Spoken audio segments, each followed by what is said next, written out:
Kailan ba ang huling punta mo ng Baguio? Madami ka ba naging alaala dito? Masaya, malungkot at hindi makakalimutang alaala dito?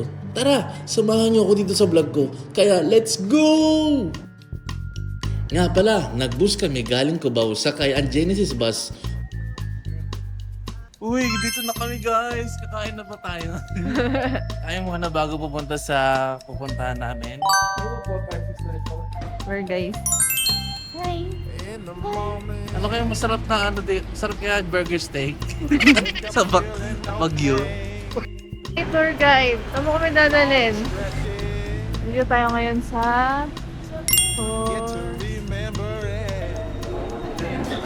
Mismong MOA naman. Grabe, sana all nakasando. Sandogang. Hi!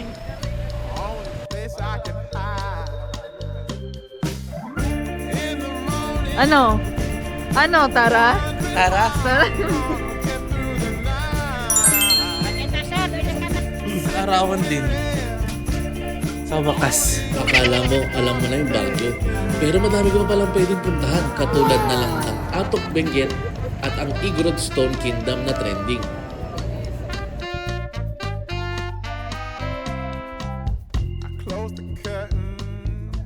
So guys, dito kami sa Half Tunnel. Dumaan lang kami bago pumunta ng Mount Atok. Atok. Bakit siya tinawag na Half Tunnel? Kasi half siya. Half Tunnel.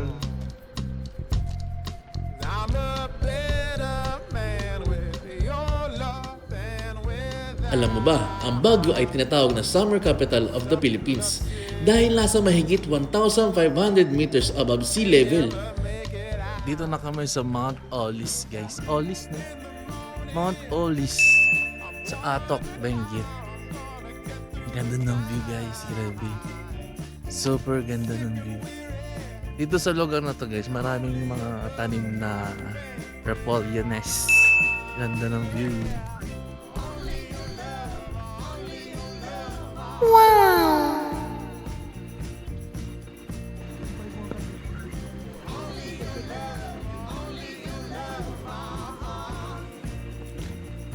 Ganda.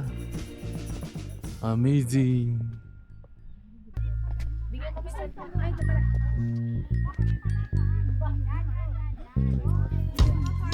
Ang pagpag. Wala yung araw. Doon yung araw sa kabila. Dito is cloudy. Doon naman ay super araw. Ang ganda. Ayun o. Tignan mo yung lamig talaga eh. Uy! Kung pwede lang tumirahan dito guys. Kung pwede lang. Ang ganda oh.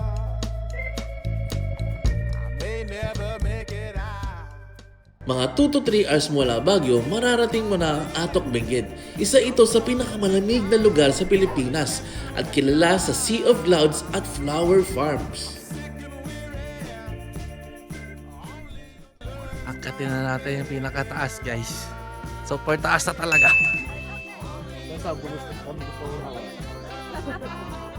Ito. Pa-picture tayo dito. Wow! Abis yun. Kung gusto mo makita ang Atok sa pinakamagandang itsura nito, ang the best time pumunta dito ay January hanggang March, lalo na sa February kung kailan full bloom ang maraming bulaklak sa Northern Blossom Farm na tsak na pang IG worthy talaga. Kung babalik ako, siguradong full bloom ang mga ito. Pero ganun pa man, sulit pa din ang experience namin kahit first week ng June kami nakapunta.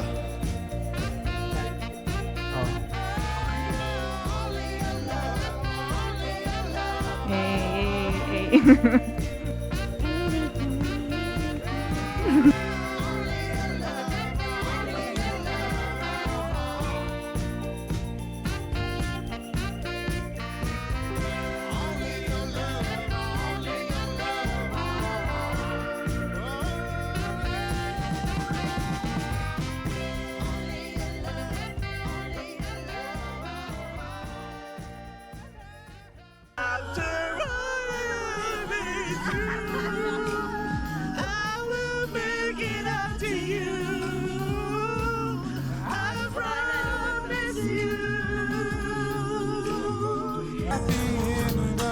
Bukod sa Northern Blossom, pwede mo rin puntahan ang Hades Place para sa flower garden and mountain views. So guys, nandito kami ngayon sa... H Place. So, Ito. ayan. So, we are located in Paway, Atok. Benguet po tayo, nasa Benguet po tayo. So, ngayon po nandito po tayo sa H Place. So, pagpasok nyo dito, tatlo po yung pwede natin puntahan dito. H Place, ito po yung Mountain Resort Hotel, no? Tapos meron po tayong Sakura Park dito sa bandang taas. Tapos meron din po tayong Mossy Forest dun sa pinakataas. Ayan. Ayan, punta Kung gusto natin nyo yan. ng magandang experience na pag napasyal kayo dito sa Atok, ito puntahan nyo, H Place. At meron din restaurant dito, pwede na kayo mag-lunch or dinner, ano gusto nyo, anong busal. Depende sa oras. Ito yung ano nila, ayan. Ayan. So, lakad tayo dun sa top. Ayan. Let's go. Pag-aari ito ng mga H, angkan ng H, no? So, parang ano na lang, portion by portion na lang. Depende kung yung mga relative kasi, ang ginawa nila, parang ano yata, 25 hectares per relative yan. So, yung mga nakikita nyo taniman ng gulay na yan, yan po ay bit-bit po ni Franklin J. H. from America pa. Yung mga seeds, yung mga gulay na kinakain natin ngayon. Yan po. Oh, lawak guys. Sobrang lawak. Lahat na nakikita natin ay sa kanila. Ayan. Nakikita nyo, lavender yan. Ganda. Ayan. Amazing. Actually, maraming mga accommodation din dito. So, maraming choices pag dito nyo gusto mag-overnight. So, ito yung cherry blossoms natin. So, bali, donated ito ng Japan. So, bali, itong ganitong kalaking puno, 10 years na to. So, kung titingnan mo dito, 2016 siya tinanim. Ayan siya. Ay. So, dito sa Atok, mahirap kasi tubig dito. So, kung mapapansin mo itong forest ito. So, ito yung pinaka-reservo ng pinanggagalingan ng source ng water dito sa Atok. Ayan. Pero pwede tayong pumasok dyan kasi yan yung tinatawag naman na Mossy Forest. Mossy Sa kanila Forest. din to, sir. Yes, sa kanila din. Laki, no? Gusto mo punta tayo doon? Tara. Tara. Dito, malamig. Kahit senior pwede dito kasi kung titingnan yung step, mababa lang siya. Hindi malaki yung Yan o. Dito dito. Paakit na tayo sa Sakura Fields. So,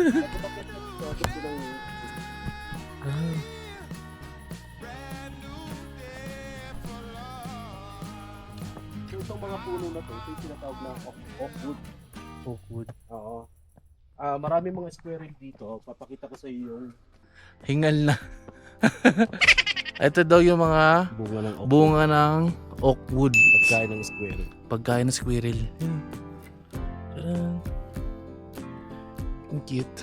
Kung mahilig ka sa malamig na panahon, sea of clouds at magandang tanawin, baka panahon na para idagdag ang Baguio at Atok sa travel bucket list mo.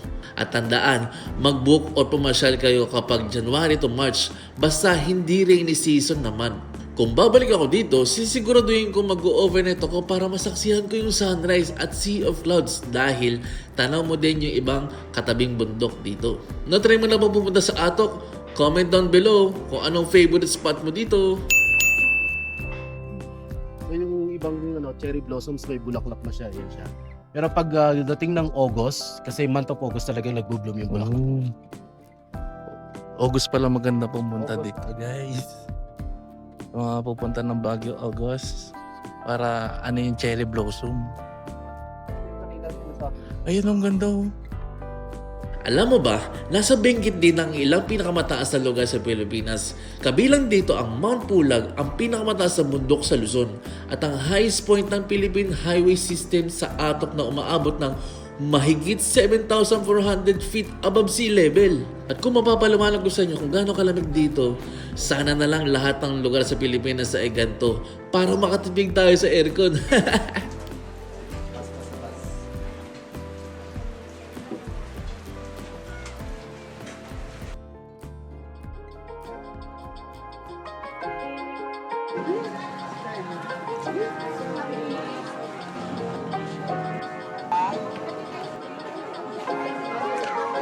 Paakit na po kami ng Igorot Stone Kingdom. Let's go. Sa So ang ticket guys, admission fee 130 for adults. 100 sa kids and senior. Free na yung mga baby. Yung mga bebe niya. Yun o.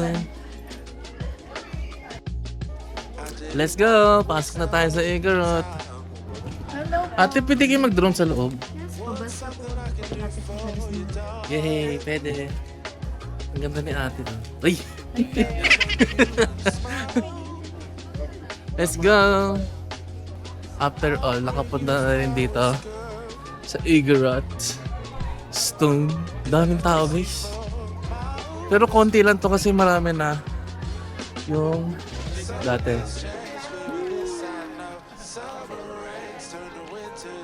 Sarap. Magkano? Ba? Sige, dalawa. Ilang?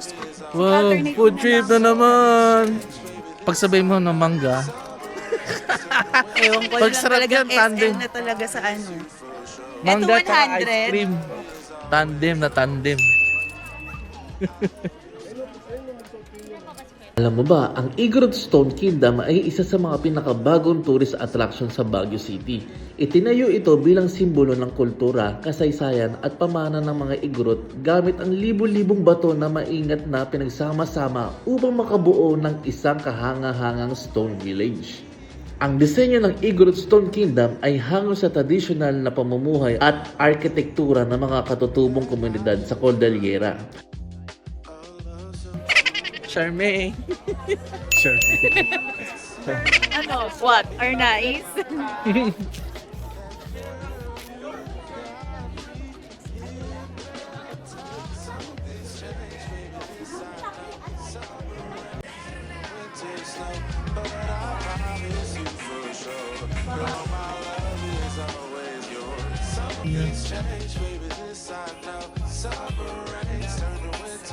Art gallery. Wow. Yung ganda oh. Ganda. Wala, ang galing. Ikaw ang ganda. Ano yan? Ano meron dyan? Ha? Ako naman yung vlogger. Ala, let's go, let's go. Opo. Let's go. Papasok tayo dito guys. Tara. Ang dilim.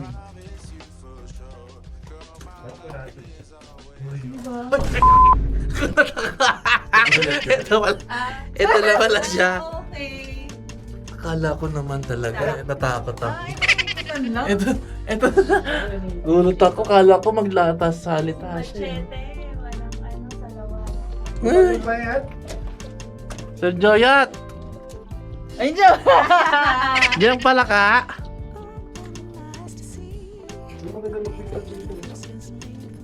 Madilim. Madilim.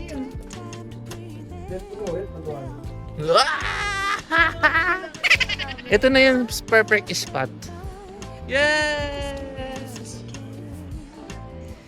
Makikita rito ang mga istrukturang bato na sumasalamin sa tibay, pagkakaisa at pagiging malapit sa kalikasan ng mga Igorot.